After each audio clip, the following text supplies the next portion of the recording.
My impression of how we played, like I said before, it was a team effort from the offensive end. Defensively, we weren't as much team effort. I thought our guys kind of were selfish in rotating over on penetration. But overall though, I thought our effort was pretty good.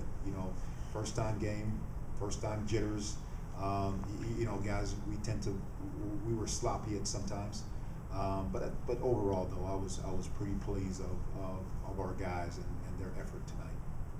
Your defensive pressure looked like it picked up a little bit later in the second half. Did you make any adjustments for that, or do you think just jitters kind of got out of the way and you guys started playing basketball? I think jitters kind of got out the way, and we tried to press a little bit just to get our guys, exerting some effort and kind of play out their jitterness. But it's not anything that we changed, but more, hey, we're not doing what we've been working on, and that's containing penetration, help defense, play together as a team. So those are the adjustments that we made, more than, not so much as far as changing what we're doing, but get them to start doing what we've been working on. Okay, you guys dominated in the post tonight. Is that really a trend you're going to look to continue, or do you think you're going to have to come to rely a little bit more on your perimeter game as the season progresses? Mo, you know what? I like to be well balanced, but when you have a 6'9", 6'10", and a 6'7" brute that's in there with Ray Lester, you want to make sure that you're playing inside out, and not just because tonight, we didn't shoot the ball well. I mean, Chris Davis shot probably about a couple of air balls there, and he's normally a guy that shoot the ball extremely well. So, when your jump shot's not falling, and that could be any given night, you want to make sure that you have something that, kind of a go-to, where a guy's going to give you a high percentage shot. So, we're a team that wants to be inside out. I think Keaton Jackson kind of said, Coach got on him a little bit we got on him a little bit because when he first got here, it was all, hey, I'm just going to be a screener and never look for the basketball, never post up, so to where, he had all of his points came in the post, and I was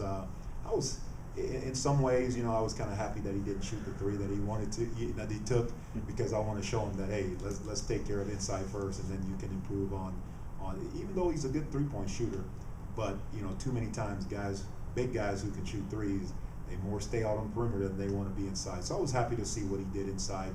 Same with Grant as the game kept going, and Ray Lester. You guys have a big advantage on the glass tonight. Is that something you're going to look to continue also? Most certainly, and we were much bigger and taller than Greenville, but as far as the way we rebound the basketball, I wasn't too happy because I thought we watched too much rather than blocking out, being physical, have a physical block out and go rebound the basketball. So we have to improve there. There's so much room to grow from a defensive standpoint, and I'll tell you what, we only have a few practices before we play Arkansas, and we got to get better quickly from the defensive end. You're not going to have a starting five, are you? I mean, you got 11 guys that can play. It's not going to be set every night, is it? Most certainly, and that's one thing that we talked about. Is don't worry about who start. This is not football, and some of our players even mentioned soccer or other sports that have 11 members on the team, but more, hey, I got to start. I can only start 5, but the rest of our guys, they have to be ready to go, because I want a well-balanced team, because I think we're better from top to bottom as far as the talent level and guys who can give us some things. But our job is to utilize all 11 and make sure all 11 is ready to go. So McClure North kid going to redshirt or the walk-on? He's actually, because of progress towards degree, he cannot travel or play. Oh, okay. So you'll basically have an 11-man rotation. That's right. All right. Anything else? Thank you, guys.